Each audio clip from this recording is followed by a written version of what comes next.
Hari Om. Before we start, can I ask that everybody be in a state, be in a restful state, where your mind is open, your faculties are disciplined, and focusing on that open mind so that you are ready to receive whatever information is given generically, and of course, some will apply to you on a specific basis, right? But to be able to accept, you must have an open mind and an open hand and an open heart. Mind, heart, hand, okay? So head, heart, and hands, as Swami says. So sit in a place where you are relaxed and you are able to just focus on the information that is being given, so that you are prepared in your mind to receive whatever you are meant to receive through this session. Harihi Om. Om Gajananam Bhudaganadi Sevidam Kavitta Jambho Balasara Vakshitham Umasudam Sogha Vinasha Karanam Namami Vigneshwara Pada Pankajam. Om Gajananam Mahakayam Vignarajam Vinayagam Vishvesham Vishvashaksham Ganeshayam Namo Namaha.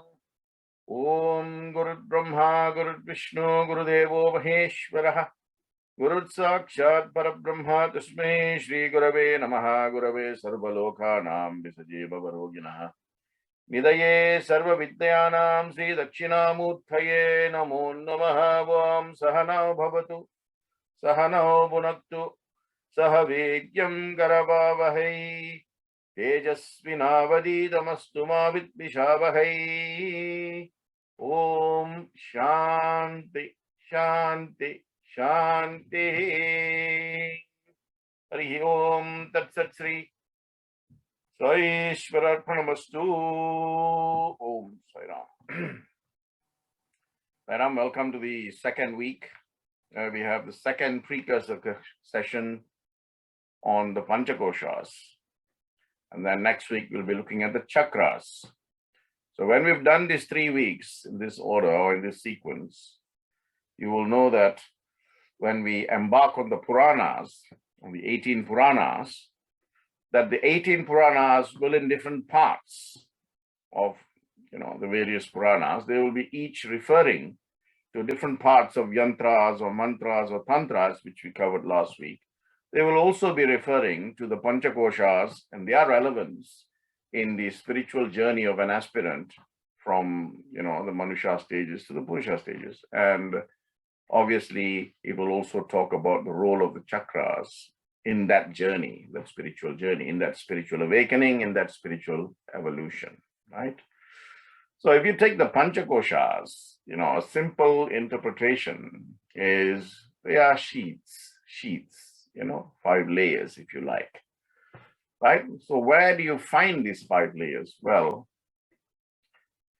they are not physical attributes, right? So they are, conceptually they exist, but they exist in a vijnana, in a scientific existence, in terms of discovering the central point of your existence, which is your Atman or self or consciousness. But to get there, it is covered by 5 layers, right? 1, 2, 3, 4, and 5 layers. And the center point is the Atman. So it is telling you how to get to the Atman by, referring to the Padartha or the Mahavakya, Tat Tvam Asi, that thou art. So the central focus, which is the Atman or the self or the consciousness. How do you get to your true self? right? That is what the analysis of the Panchakoshas will tell you, right? Panchakoshas themselves are not to be considered as the Atman.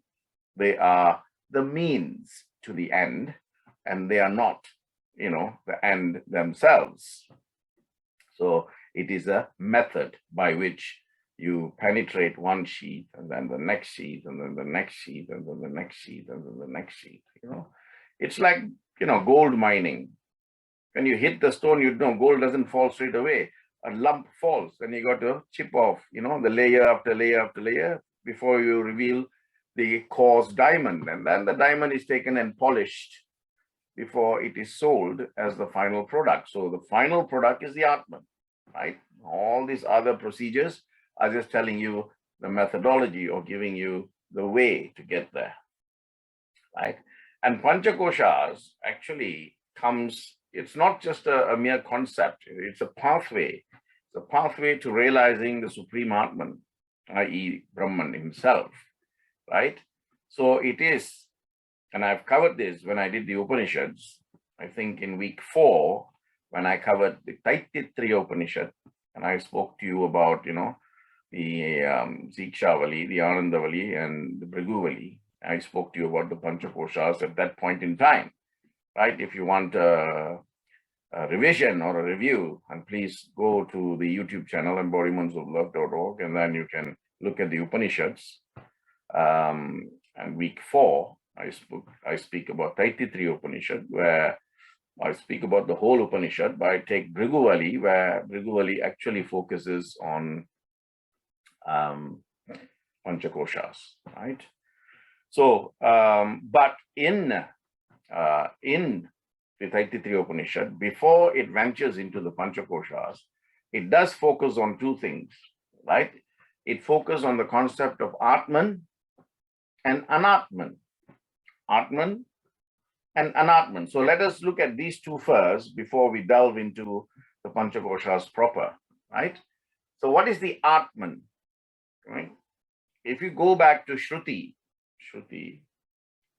and Smriti, right? What you see and what you hear without, having something physical in front of you, right? The Shrutis have always declared that when you have the birth of a human being, the Manusha Janma, it is actually Janma Labham, it is called Janma Labham, means it is a great blessing to have been given this birth as a human being, right? Manusha Janma Labham, So what must you do in this, having got that gift? How do you use it to the maximum or the optimum benefit? Well, you have to live this life in a way that you invariably understand and you are able to appreciate the distinction between a mere life and a life that goes towards Jivan Mukti or Moksha or spiritual liberation, or call it what you want, right? But just not living and dying. But living so that you don't go through the experiences of birth and death again. You don't have Punarjanma. And that is in everybody's hand, being born as a human being. It is not in anyone else's hand. It is in every individual's hand themselves. So no one can say, someone did this to me or someone said this to me. As a result, I have reacted. And as a result, I have accrued karma. So it is technically not my fault. No. Whatever is said to you, right? Whatever is done to you, always, it is not the words or the actions that hurt you.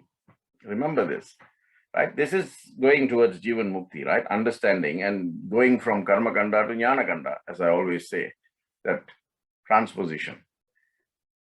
It is your reaction, right, that will hurt you more than the words used or the actions used by that person. So if you have the intelligence and if you're vibrating at a higher level of intelligence or wisdom, then these things will not hurt you and then you're well on your way. But if you keep getting affected affected by what other people think about you, or what other people say about you, or what other people do to you, then obviously you are caught in that karma kanda stage, isn't it? And you can never, jump out of that into the jnana kanda stage. So being born, you must develop yourself in such a way that your end aim or goal or objective is spiritual liberation. And of course, spiritual liberation means the negation of all sorrow. And when you don't have any sorrow in your life, can you imagine what state of being you will be in? Complete bliss, isn't it? And this is what they call ananda. Hence, the ultimate state of ananda is the last stage of the fifth sheath. It is the most inner sheath called Annamaya Kosha. Okay, right. So, is there any way else that we can get this, brother? So a question may arise.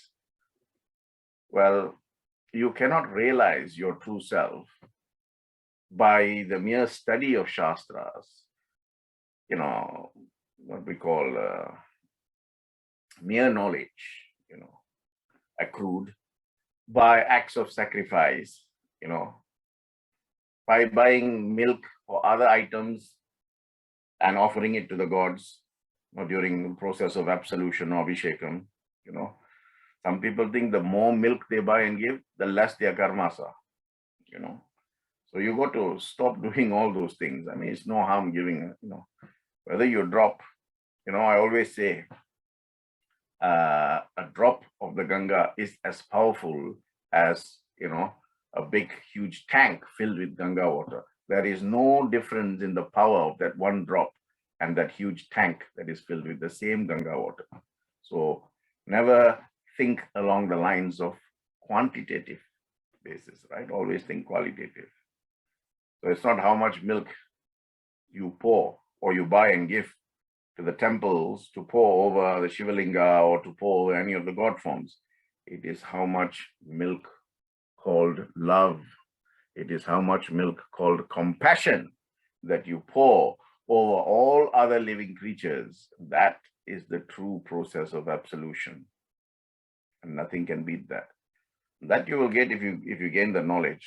If you move from karma kanda to jnana kanda, then you will not engage in all these practice stuff. Like I said, self-knowledge cannot be gotten simply by the study of shastras, by acts of sacrifice, by donations, just donations, by performance of ritualistic or karmic karyas, meditation.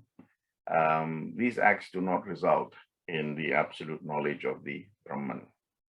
So what will result in the absolute knowledge of the Brahman is firstly knowing the difference between Atman and Anatman.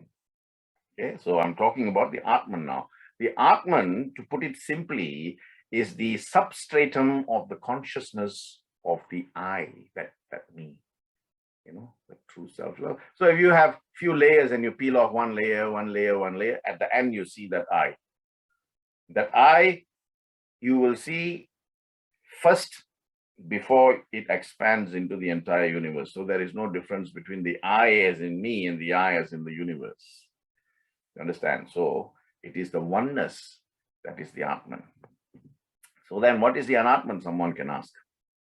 Atman means the opposite. The Anatman means the opposite of the self. That means that which is not the self, or the non-self, if you like. So Anatman is everything that is not the Atman. So if the Atman is only the final consciousness, that I, then everything else is Anatman. That's easily understandable, right? So all objects that you are consciously aware, that your faculties can, all your five faculties can see, can hear, can smell, can touch, can taste, those are all Anatmans. Those are all consciousness, including the body, the mind, the ego, the spirit. So what about the life, brother? Yes, the life, samsara. Samsara is a vast, turbulent ocean. And it's the embodiment of avidya. Avidya means non-knowledge.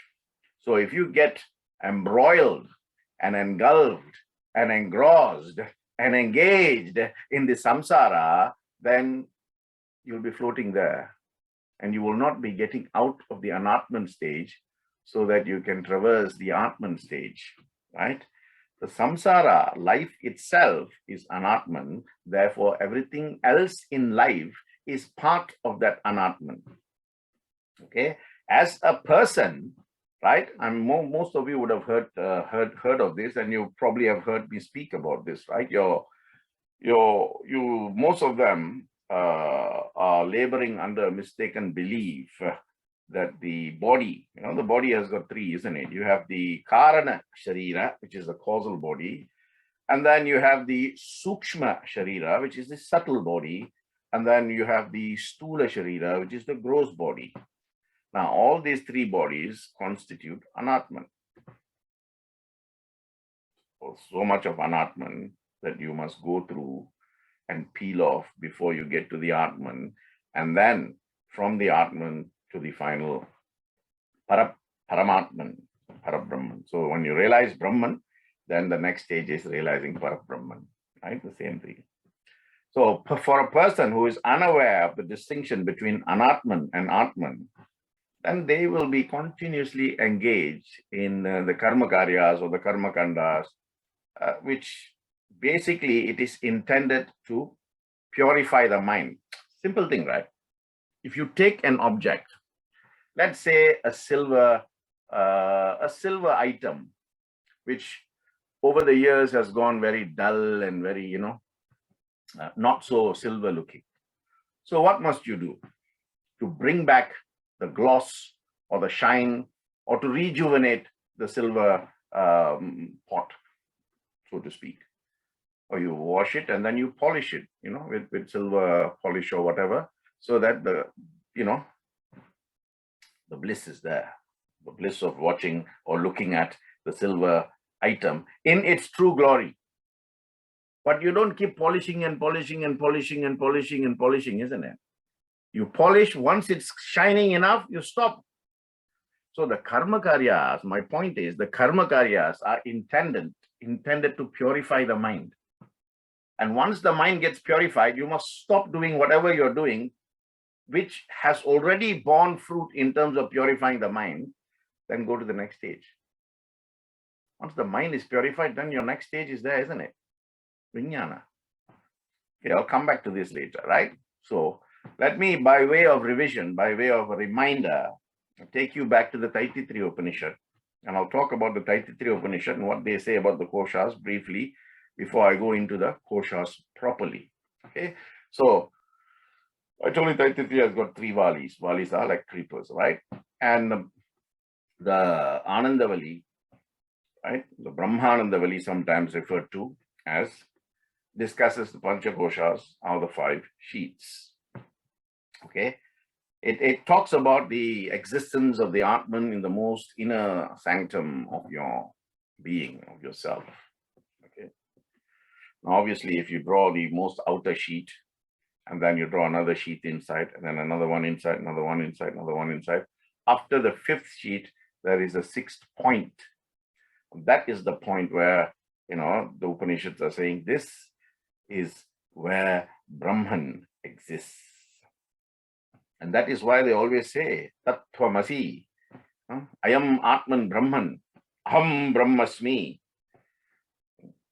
Prajnanam Brahma. These are the four, Mahavakyas coming from the four Vedas, the Rig, Yajur, Sama, and the other one, right? So it all is telling that you are God. And you've heard all the times where, Krishna has told Arjuna, and of course he has told others, but Arjuna more than others like Bhishma, Pitama, Karna, and of course, the great Guru Dronacharya. He's shown them who he is really in reality. And he always says, I know I am God. You are also God. But the fact is, you do not realize that you are God yet, because the God is inside you. Same thing Swami has said on many occasions, right? I know I am God. You still don't know that you are God. So I am seeing the God in you, and the God in you is attracted to the God that it sees outside. Finish. Okay, so it is the real knowledge or the real vidya or the real, jnana is hidden deep in the layers of the superficial knowledge, the superficial knowledge that we are so concerned with in this samsara. Superficial knowledge is easy and simplistic to acquire, but Atma Vidya, right, the knowledge that reveals the Atman is more difficult. It is only by continuous practice and consistency and that one-pointed focus or one-pointed devotion that anyone is able to traverse through these sheaths, or what we call the concentric layers of knowledge, and taking one knowledge out, taking another knowledge out. So it is a process, it's a sculpturing process, It's a slow, sure, but gradual process. And you must keep at it. If you take a block of stone, right, you must chip away every day, bit by bit, until you get to what you want to do with that block of stone, isn't it? It's creating a nice figure or a figurine or an object. Yes, so you must work on it every day. Likewise, if for something so external that you have to work so hard, be consistent, exert craftsmanship and so on and so forth, can you imagine for you to go from Anatman to the Atman, how much more you have to do internally, from a mind perspective, from a word, speech perspective, and from an action perspective. And unless there is this, what I always say, Traikarana Suddhi, right? That is an element of harmony in your thoughts, words, and actions. That process does not become easy. When there is harmony in thought, words, and actions, that process, by virtue of that harmony and balance, becomes easy and easier and easier. So let's say, to explain the Panchakoshas, let's say you have 5 balloons. So the biggest balloon is on the outside. Then inside that big balloon is another balloon, the second balloon. Then inside that second balloon, there is a third balloon. Inside that third balloon is a fourth balloon. Inside that fourth balloon is a fifth balloon. And inside that fifth balloon is that bindu. Remember last week I spoke to you about bindu, right? Now you can't get to the bindu by simply pricking the first balloon, because pricking the first balloon, okay, makes your journey a little easier. You can go to the second balloon and then prick it, and then the third and the fourth and the fifth. Only when you prick the fifth balloon, you can see the bindu, or you can relate to the bindu. So if you import that analogy to the Panchakoshas, it has 5 sheaths, right? The outermost sheath, the first balloon, the outside balloon, is called Annamaya Kosha, right? You will see it's Anna, Prana, Manon, Vijnana, and Ananda. But each of these 5 words, right, it is qualified by the word Maya, Maya, Maya, Maya, Maya. So you have Annamaya Kosha, Pranamaya Kosha, Manon Maya Kosha, Vijnana Maya Kosha, and Ananda Maya Kosha. So Anna is Maya, Prana is Maya, Manon, Mana is Maya, Ananda is Maya, and then finally Vijnana is Maya and Ananda is Maya. So what is the real thing then? Remember last week I said to you about Yantra, Mantra, and Tantra. When we spoke about Mantra, I spoke to you about the Brihadaranyaka Upanishad, where the prayer comes, Asat Thoma, Sat Gamya, Thamas Thoma, Jodit Gamya, Mrityurma. Now we can connect it to this. So first, the Annamaya Kosha, then the Pranamaya Kosha, then the Manonmaya Kosha, then the Vijnanamaya Kosha, and when you traverse all these 4, then there is the Anandamaya Kosha. Still, it is, it gives you Ananda, but if you are so focused on that Ananda, you refuse to go beyond it, then you're stuck in that Maya level of that Ananda. So when you go beyond Ananda, then you get Paramananda stage, right? So each stage has got its own challenges, right? As I said, it's not obtainable by religiously reciting 108 names of Ganesha or Lord Subramanya or, Durga or Lakshmi or Saraswati or Brahma or Vishnu or Shiva or Rama or Krishna or Hanuman or Satya Sai or even Shirdi Sai. Just mechanical recitation doesn't get you anywhere. or you may know it by heart because you've been reciting it for years. The question is how, how purified your mind has become because of these years of recitation. Are you still reverberating at the same level you started 15 years ago, 10 years ago, 5 years ago, 3 years ago, 2 years ago, a year ago, right? So that is where you need to check yourself. As I said, it's a continuous working on your own self, right? So don't focus on anybody else because everybody has their own journey. Doesn't matter if if you have a husband or you have a wife or you have a child, you have children, you have son, daughter, mother, father, everything does not matter. What you are doing as that person in the family, as the wife, as the husband, as the son, as the daughter, is just your karma. Being born in the family, you are playing that role. It is your dharma that you are discharging. But your karma, your true karma is to yourself, isn't it? Because you don't want that punarjanmaha, the rebirth. Because the moment there is a birth, there is a death. And between the birth and death, there is so much of thought, so much of words, so much of actions, isn't it? And for those thoughts, words, and actions, you are accruing karma. So hence, it is a continuous vicious cycle. And this, the Taititriya is telling you through the Anandavali, that if you focus on the 5 sheaths, you peel them off one by one, of course, working on each one, right? Different people have different speeds, different levels of,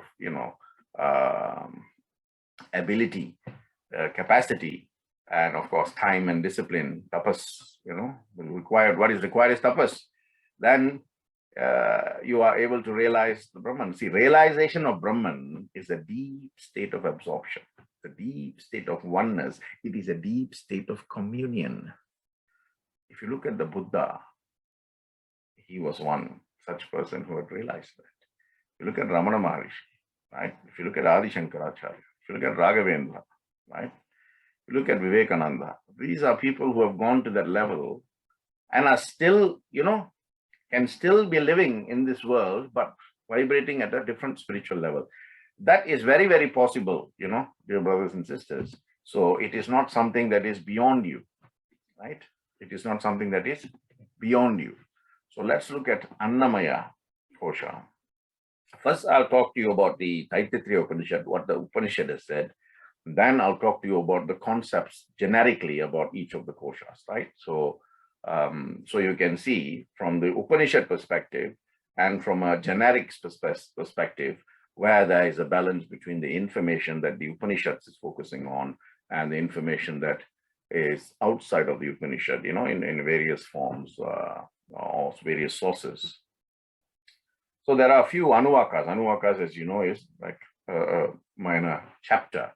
So Annamaya Kosha is dealt with in the Taittiriya Upanishad in the Brahmanandavali stage, the first and second Anuvaka, by stating that, it is the first thing that people have to look at, concentrate, and work on before they go to the other stages.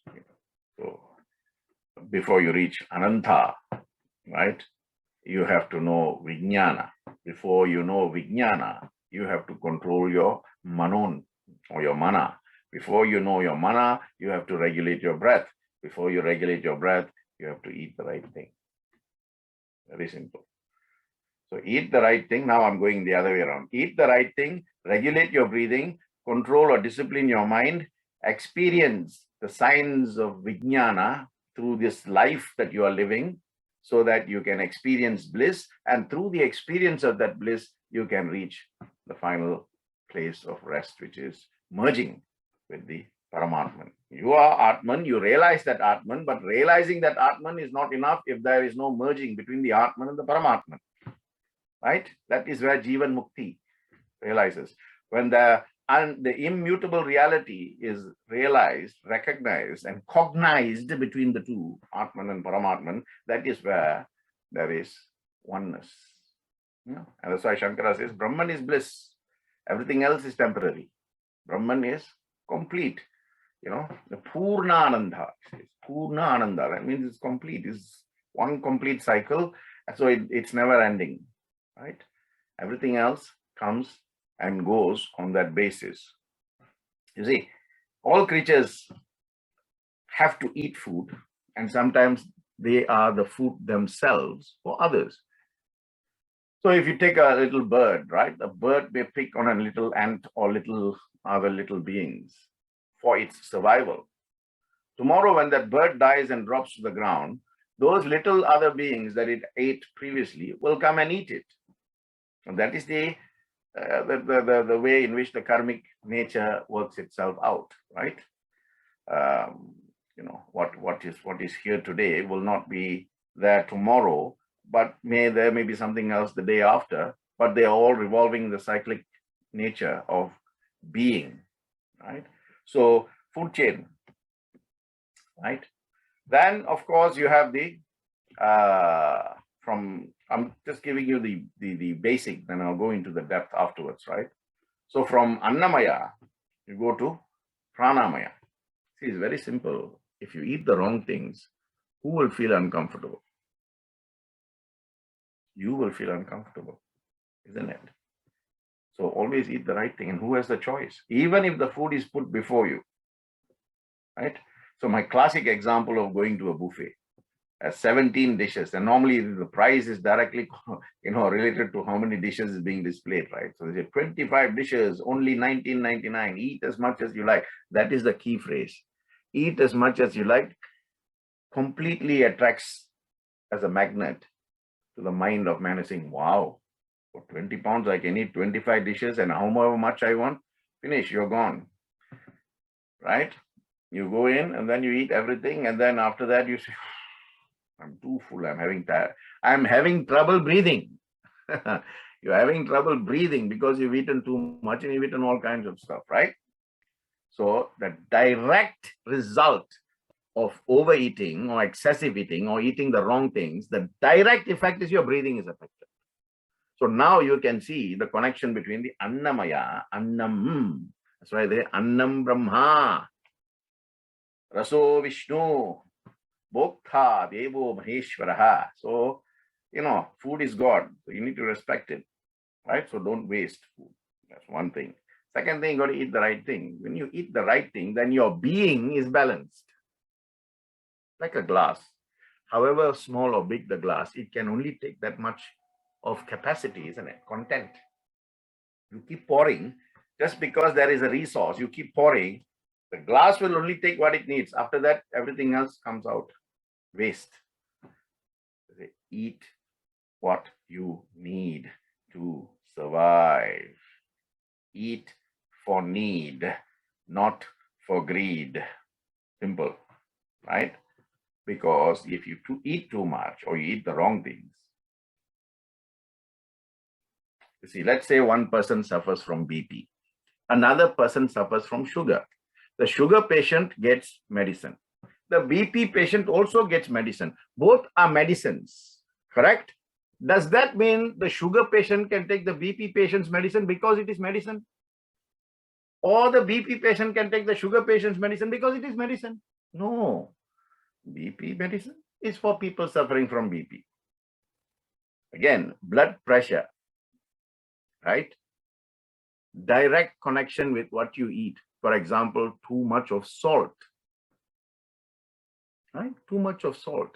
If you go to the Yoga Shastras, if you look at Patanjali Yoga and look at how food was prepared in that time, in that era, in that age, there was no salt at all. The salt was brought in by the West and introduced. That's why if you go to any restaurant in Europe or in the Western continent, right? Western countries, you'll always find on the table salt and pepper. Two things. Why they don't put other things, like, I don't know, fennel seeds or jeera or cardamom or elaichi or something like that on the table? Why? So anyway, the point I'm making is BP, direct result to salt. Diabetes, direct result to sugar. Why? Too much of salt in the body comes out as BP. Too much of sugar in the body comes out as diabetes, right? When I did Taittiriya Upanishad, I spoke to you about ease and disease, where you are born at ease, but because of your eating habits, You become to a state where you are at dis-ease. In other words, you are consumed by disease. So the direct result, the first layer and the second layer, you can see the direct result and the connotations now, right? What you eat affects the way you breathe and the way you are still being. Your being is affected because you've eaten something. You're very hungry, but you drank, 2 liters or 2 liters of water. Will you be able to eat? No, because your stomach is full. The capacity is already full.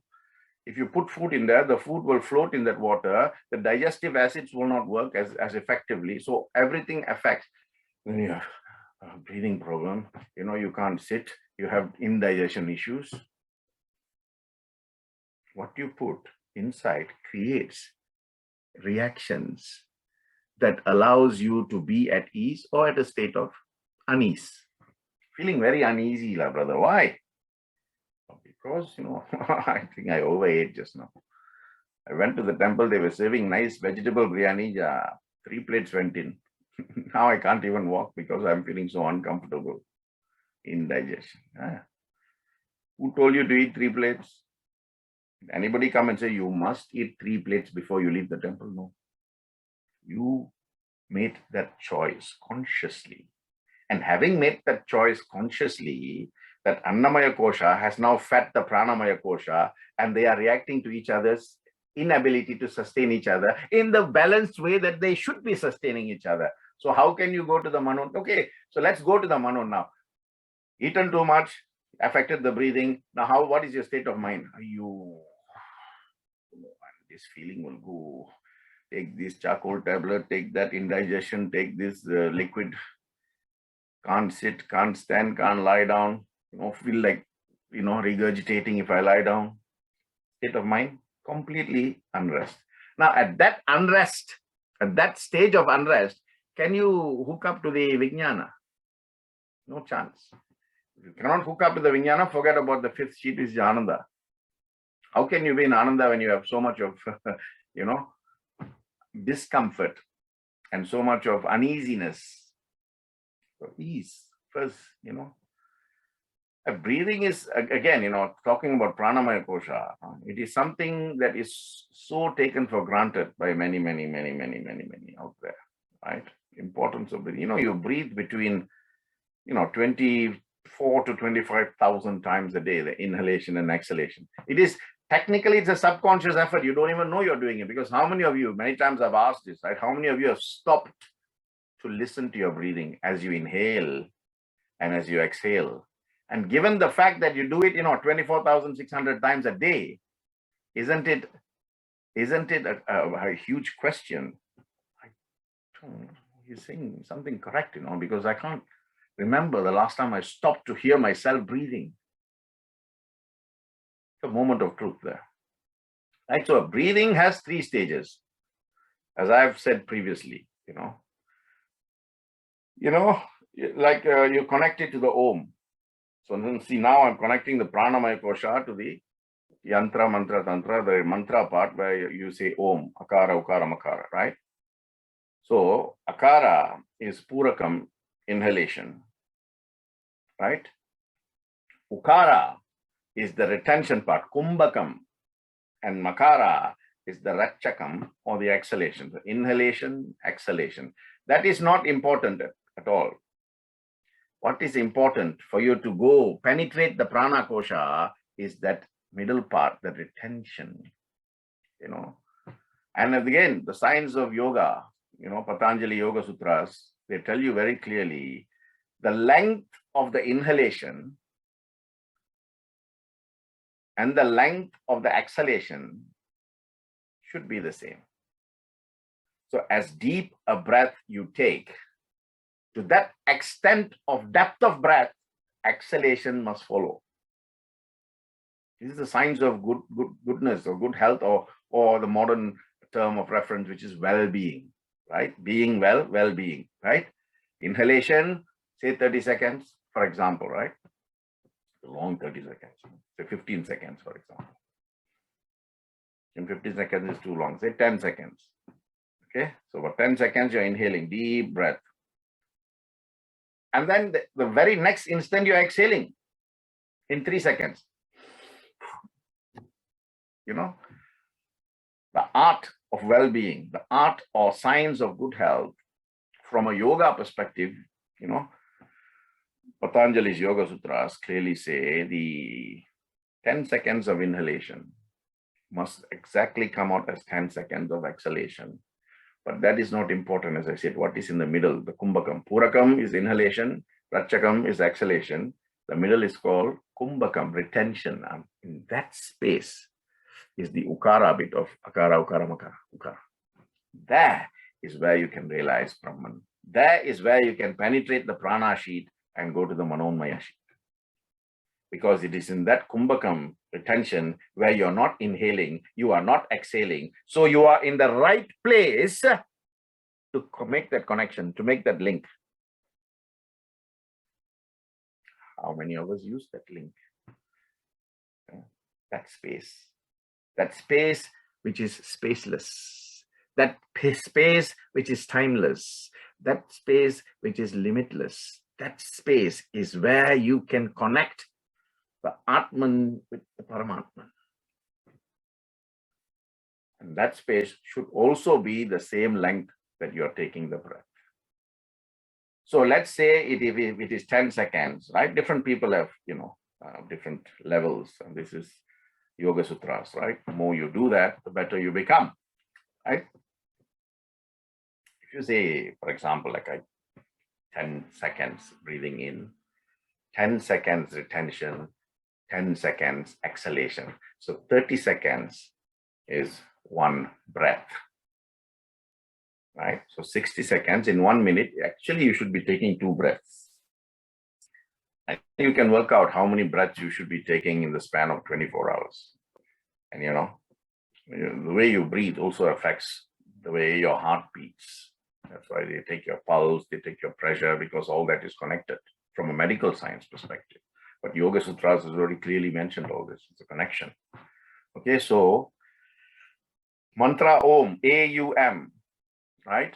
A, inhalation, U, retention, M, exhalation. A, inhalation, Purakam, U, Ukara, Kumbhakam, retention, and M, Makara, Rakshakam, is exhalation. So the most important part you should be looking at is the Kumbhakam, the retention part, Hopefully at some point, going forward in the future, I can have a live session where people are set in front and I can show you how to do the Kumbhakam effectively, right? Either via sound or via, visuals or with nothing. Let's hope that is graced by the will of God. So assuming you have learned how to regulate your breathing properly, right? Then you go into the Manomaya. This is the most difficult stage. That is why it is there, right there in the middle, You traverse the first 2 stages, then you might get stuck in the 3rd stage again with concentration, with consistency, with discipline, with commitment. That's easy. We've covered Manomaya purely when we covered Bhajagovindam, 31 verses. Bhajagovindam is just completely about mind control, mind management, right?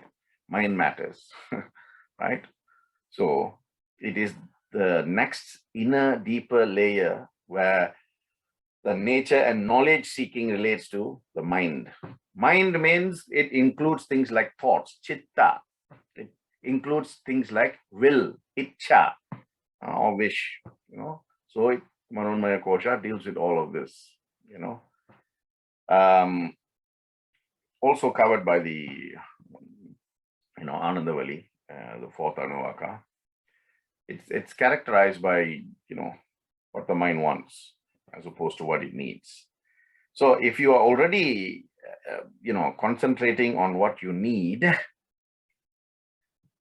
opposed to what you want, then you're eating the right things, and then you're looking at, the Pranamaya Kosha, you regulated your breathing. So the first 2 sheaths is easy to prepare, to penetrate. Then the mind, oh my God, You know what Shankara said about the mind? Let me remind you. The mind is like a drunk monkey that has been bitten by a snake, stung by a scorpion, and possessed by the devil. That is the mind of man, and that's what you have to deal with. And once you control that mind, it's not difficult. It is not difficult at all. It is ensuring that there is a balance in the way you think, in the way you speak, and in the way you act. And with this, you can control your mind easily. You know, if you continually keep it engaged, it is not going to disengage itself and go off at a tangent, right? Once you control that, you go into Vijnana. Vijnana is, you know, in the Anandavali, it's the 6th, 7th, 8th, and the 9th Anuvaka, it talks about Vijnana Kosha, knowledge, ethics, reason, you know, before you go into Anandamaya Kosha. As a result of that knowledge, ethics, reason, faith, living life, you know, with values, with morals, right? Then you go into bliss, tranquility, you know, complete contentment. That is Anandamaya Kosha. And then with complete contentment, you merge with the Supreme Parabrahman. Okay. In fact, the last Anuvaka in the Taittiriya Upanishad, again, I mentioned this when I covered the Upanishads, week 4, the Upanishads, right? It says, once you tap into that Ananda, right, you actually are no longer subject to your senses or the faculties of the mind in terms of thoughts. That means you are without fear. You don't fear anything. Your true nature is revealed. You are free from pride. You are free from guilt. You know, you're beyond good and evil. There is no quality already anymore. There is no characteristic. So you are characterless, you're characteristicless.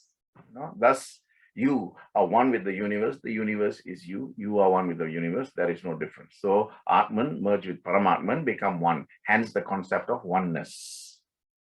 Right? And this is reflected in the Sikhism prayer. Most of you would know the Sikhism prayer, where, you know, the part comes, you know, Nirbhav, Nirve, Akal Amurat, Ajuni Sahibhang, Guru Prasad. Guru Prasad means the Guru must will it, right? So basically what he's saying is you're in a state of bliss. That prayer translated is bliss. So how do you control these koshas? Now, having given you the Upanishadic perspective, let's talk about each of the koshas in a bit more detail, giving it some character, right? So let's talk about the Annamaya Kosha, which is the food sheath, the food, the outermost kosha, right? Referring to the physical body.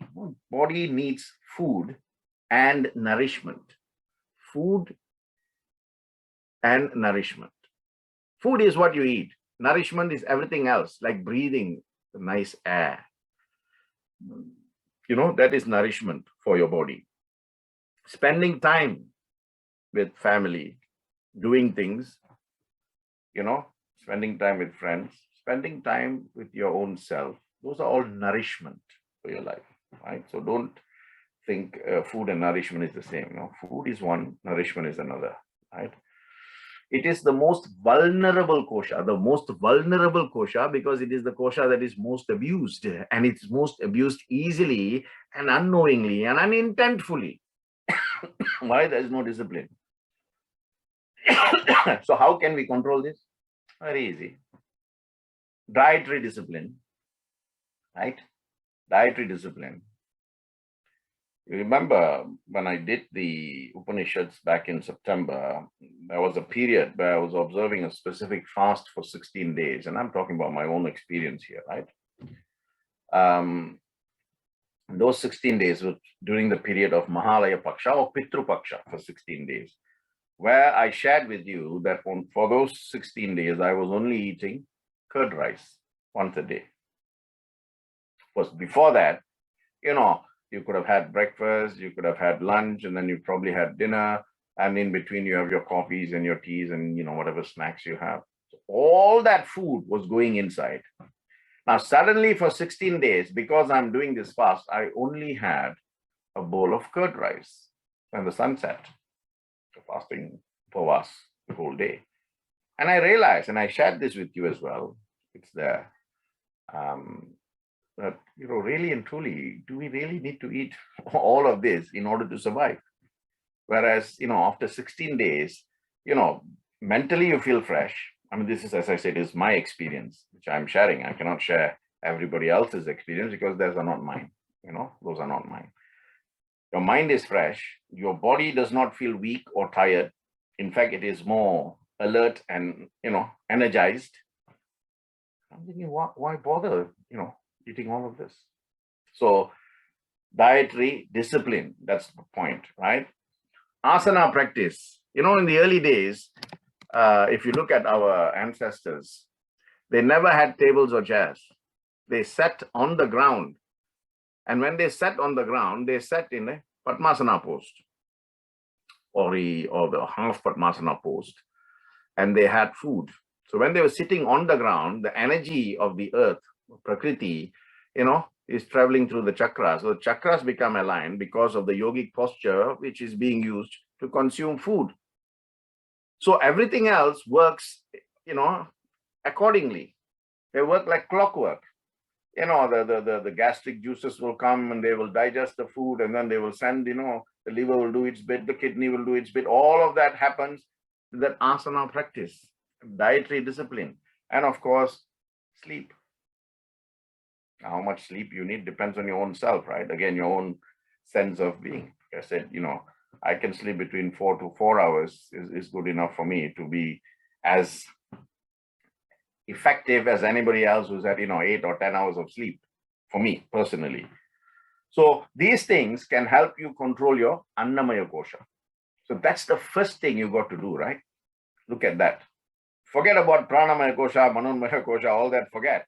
When you are in complete control of Annamaya Kosha, the outermost sheath, the food sheath, then you will know, because you will feel different. Mentally, you will feel different. Physically, you will feel different. Emotionally, you'll feel different. That's the impact of food. Then you're ready for the next stage. But the moment, that's why I say the koshas are so scientifically linked that it just taps into the next kosha even without you realizing it. The moment you organize yourself with, the discipline that is required for food, automatically your breathing pattern changes. The moment you adopt sitting postures, automatically your breathing changes. The moment you learn to sit straight, right? The chakras are aligned. The breathing becomes easier. The breathing becomes easier because of your one, sitting position. 2, you've had enough sleep. 3, you're eating the right things at the right time, right?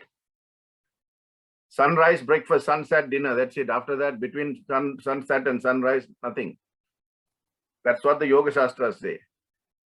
But our practice, right? Between sunset and sunrise, there are a few more events that will take place where we are either looking for food outside, or now it's so easy. All you have to do is go online and order, or call and order, and somebody comes and delivers the food to your doorstep. So, it's so easy, right? It's so easy to be derailed. That's my point. It is so easy to be derailed. Very difficult to stay on the rail. So this is what I'm asking you to do. Annamaya Kosha is the first outermost sheath. Once your asana is in practice, your dietary is in practice, and then your sleep is okay, automatically you will experience a change in the behavioral pattern of your own breathing. Then you already know, Annamaya Kosha is ready, Pranamaya Kosha is ready. Next, let's attack the Manomaya Kosha, right? Prana is the air, so you must breathe properly, Without that, the life force is very difficult. You can't just be breathing out, you have to breathe in.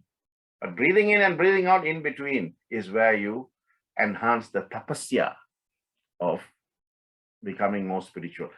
The tapasya of becoming evolved in your spiritual journey, that kumbhakam, that retention, right, between inhalation and exhalation. That is the most important point, where you can get closer and closer and closer, right? And that's how you also regulate the Manomaya. Manomaya is, you are looking at a white piece of paper, right, in the mind. How long can you keep that white piece of paper empty before your mind starts scribbling things in there. Next week's meeting, 3 p.m., I have to do a presentation. I have to think A, B, C, D. So now you're already filling up, right? In 3 to 5 minutes, the complete white sheet is now completely full. The white sheet is completely full with information. Now, the way to enhance the mental or psychological sheet, which is the Manomaya Kosha, is to keep focused on that emptiness. So your mind, and this can be enhanced. Krishna told Arjuna, this is dhyana yoga. Through dhyana, you can control your mind. There's so many things, isn't it, that you can do to keep the mind occupied, right? In the path of the 9 paths of devotion, Navavida Bhakti, it gives you so many different ways in which you can do. One of them, the 4 yogas, Bhakti Yoga, Karma Yoga, Jnana Yoga, and Dharma Yoga, Karma Yoga. Right? Path of action, karma. Path of, service, Karma Yoga. Path of knowledge, Jnana Yoga. Path of bhakti, devotion. And of course, part of jnana, meditation. Right? So these 4 paths, 4 pathways you can use to control your Pranamaya Kosha and your Manomaya Kosha. Then, of course, the intellect sheath, the Vijnanamaya Kosha, intellect sheath. Vijnana is, the sheath where the intuition is set. It is the connecting factor between the inner wisdom and the deeper state of consciousness. It is also Vijnanamaya, the intelligent sheath or intellect sheath, is also responsible for inner growth and genuineness, authenticity, and is impacted by the Ashtanga Yoga. How? Yama, Niyama, Asana, Pranayama, Pratyahara, Dharana, Dhyana, Samadhi. Right? So you can use these aspects of yoga to increase and influence the ripening of the Vijnanamaya Kosha. Of course, when that is ripe, automatically you will start to experience bliss.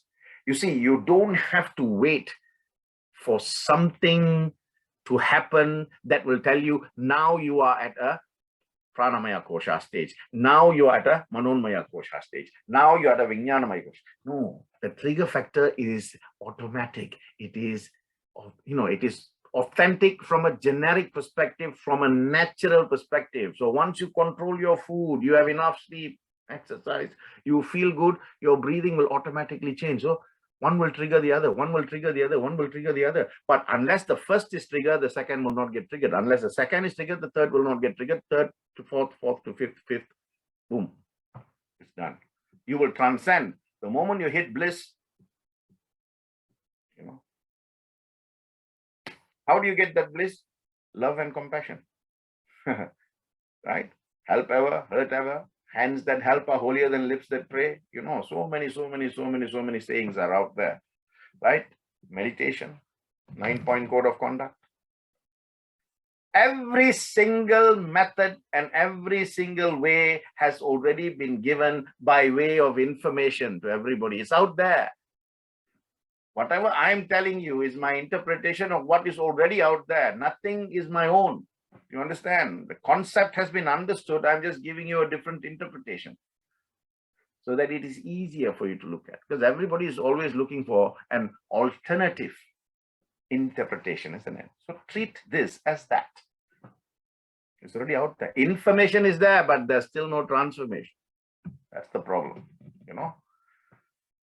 So the 5 koshas are actually very important because they deal with the 5 elements, the Pancha Bhutas, Pancha Koshas, Pancha Bhutas, Pancha Indriyas, Pancha, pranas. Everything is Pancha. So it is in alignment with nature. That is why I said it's a natural progress. It's a natural progress. It's a natural trigger. One triggers the other. So the koshas relate to the 5 elements of earth, water, fire, air, and ether, right? And they each correspond subtly among the 5 senses, telling the intellect this is a subtler cause and its effect will create this on the koshas, right? And every kosha has got, now I'm going into a little bit of the chakras so that next week when we talk about the chakra, what is coming, right? Annamaya Kosha, Pranamaya Kosha, Manomaya Kosha, Vijnanamaya Kosha, and Anandamaya Kosha has a direct reference and relationship with the chakras. Right? Next week, when I do the chakras, you will know that when I do the chakras, I'll tell you every chakra has got a sound, has a color, has a sense, has a presence in terms of form or character, has a presiding deity. Just to give you an insight into what is coming next week. If you take the chakras, the base chakra, right? And I'll also be telling you the difference between Kundalini and chakra, because a lot of people confuse the two things. They are two separate things, right? Kundalini is a Shakti. A chakra is a chakra, right? A disc. All on your spinal cord. So, for example, if you take the base chakra, it is called the Mooladhara, right? And it has got a presiding deity. The deity is Ganesha, right? And it's got a Bijakshara. Now I'm going back to Mantra, Yantra, Tantra. I'm using the mantra part for the chakra. And the mantra part, the Bijakshara mantra for Mooladhara chakra is Gam. And where do you find this? If you read and if you recite the Atharva Shirsham, Ganapati Atharva Shirsham, Ganapati is the Devata. I explained this to you last week. When you have mantra, you have 5 elements, right? The Devata and the Bijakshara, and then the Rishi, who is the seer. So Atharva Shirsham is given to us by the Rishi Atharva. So Ganapati Atharva Shirsham. Atharva Shirsham. What Rishi Atharva saw when he did certain things, he saw Ganesha. And in that Ganapati Atharva Shirsham, it is clearly said, Tvam Mooladharastithosi Nityam, Tvam Shaktitrayatmakaha, Tvam Yogino Dhyayanti Nityam, Tvam Brahmas, Tvam Vishnus, Tvam Rudras. Then he goes like that. Right? Fantastic. So none of the information is baseless or does not have a source of authority. Everything that is stated in the Vedas and the Upanishads, or whether it's the Brahmanas, Aranyakas, Samhitas, or Upanishads, everything has a solid base of authority. Right? So you want to start, as I will explain next week, you start at your Mooladhara chakra. If you cannot work on your Mooladhara chakra, forget about the other chakras. No chance. If you don't work on your Annamaya Kosha, forget about the Manomaya Kosha, forget about the Vijnanamaya Kosha. You have to work on your Annamaya Kosha first. Likewise, Annamaya Kosha is the foundation for discerning the elements, the energies, the senses that the Panchakoshas serve. So if you don't deal with that, then you can't. You have to look at the Panchakoshas. I mean, why do they recite 21 ohms? In Prashanti, they recite 21 ohms, and it is quite a practice in Yoga Shastras to recite 21 ohms before doing Suprabhadam in the morning, right? So these are all sciences that will help you devolve to become evolved. So devolving and evolving. Well, you have the 5 elements, the 5 pranas, the 5 indriyas, and the 5 koshas. So 5, 5, 5, 5 is 20. And that one is the supreme Om. That finally, when all this becomes one, it becomes that one Om. That one Om is certified by Akara, Ukara, Makara. That Akara, Ukara, Makara is your inhalation, retention and exhalation. How fantastic is that? Whatever you look at a greater macrocosmic scale is microscopic you. Microcosm is you. You, when you realize you are the microcosm. Fantastic, isn't it? Right? So you need to ensure that first you're looking at the Annamaya Kosha. And only when that is,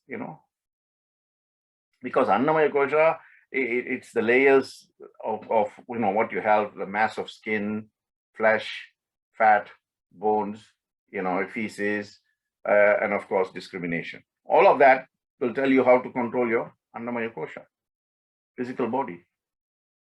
Right? Then Pranamaya Kosha is just basic breathing. Pranamaya Kosha is very easy, but unless you control the food, that easy does not become easy, right? Even Shankara said this in one of his great works called Viveka Chudamani. He said, breathing is the most easiest and natural thing that every human being does, but that is the most difficult thing for them because the outer sheath of the food, the annam, is not controlled. So if the annam is not controlled and the prana is not regulated, how can the mana be balanced? Right? Manomaya Kosha is difficult because it keeps telling you, hey, go and eat this. Hey, do this. Want to sleep? No. Watch a movie and then go to sleep. So you're doing all of that, right? The bondage that man suffer is caused by the mind. And the liberation that man enjoys is caused by the same mind. Same mind. It is not two different minds. It is the same mind. If you look at the sky, strong wind will bring a cloud, a dark cloud, and then it rains. Another strong wind will move that dark cloud and give you bright skies. The same wind, same skies, different clouds, so clouds of thoughts. That's why they said Sat Chit Ananda, So remember, excuse me, Shankara says in Viveka Chudamani, that which causes bondage is the mind. That which sets the man free, liberates the man, is also the mind. Whether you are bonded or liberated depends on you and how you control your Manomaya Kosha. Vijnana, of course, you have to have that intelligence, right? That everything you must understand is subject to change. Everything you must understand is insentient. Everything you must understand is limited. Only one is unlimited. That is the complete consciousness, that the universal oneness. That is it. And everything that is present is not constant. That is the type of intelligence you should be reverberating after your mind becomes controlled. The complete sense of control of complete discrimination. That faculty. The moment you have that discrimination, then the next stage, it trigger off Annamaya. You will always, experience bliss. You sing that bhajan, isn't it, all the time? Satyam Jnanam Anantam Brahma. Satyam is what? Truth. Truth means what? Not just speaking truth, not just Satyam Vada. Truth in thinking, truth in speaking, and truth in acting or doing. So, the truth about eating is you eat the right food, you will enjoy life and live a longer life. That is the truth. So if you live in that truth will lead you to Satyam Jnanam, intelligence, right? Because your mind gets controlled. Once you live in that truth and in that intelligent control of that truth, then Satyam Jnanam Anantam, you will experience bliss continuously. And once you experience bliss continuously without, any form of curtailment or any way in which it can be curbed, then the result is Brahman. Satyam Jnanam Anantam Brahma. That is why that bhajan has no other words or lyrics. Only that same line you're repeating 3 times or 4 times. Satyam Jnanam Anantam Brahma. Satyam Jnanam Anantam Brahma. Satyam Jnanam Anantam Brahma. Satyam Brahma. Jnanam Brahma. Anantam Brahma. Anantam Brahma. Satyam Jnanam Anantam Brahma. One simple bhajan can give you the formula. Right? We sing it, but do we live the meaning of those words? Right? So you can't get to Anna, you can't get to Ananda if you are not controlling the Anna. Anna first, then Prana, then Mano, then Vijnana, then finally, Ananda. So I will stop there, and the first thing I will say for you to do as a form of concluding thoughts. See, the Panchakoshas are actually the Anatman that hides the Atman. Right? These koshas or sheaths or layers are required to be systematically removed. It's like removing a tumor. You have to cut the skin first, open the skin, and then go to that, and then take it out, and then make sure that place is okay before you close it up. Right? The removal creates a space. even that space you need to remove in your mind. So it is spaceless, timeless, limitless. There's no Anatman anymore. Right? Remember I said the 5 balloons. You have to burst the outer one first, then the second one, then the third one, then the fourth one, and the fifth one. Right? So the first thing that you have to do, if you want to go down the route of the Pancha Koshas to realize the Supreme Parabrahman, is to curb, curtail, and delimit your vasanas or desires. And the first place to start is your Anna. Right? And that is also a sloka for Anna, we call Anna Suktam or Anna Purani Suktam, to help you get in that way, or get in that sense. Anyada sharanam nasti tvameva sharanam mamaha tasmat karunya bhavena raksha Saishvara Hari Om Tat Sat Sri Saishvara Arpanamastu.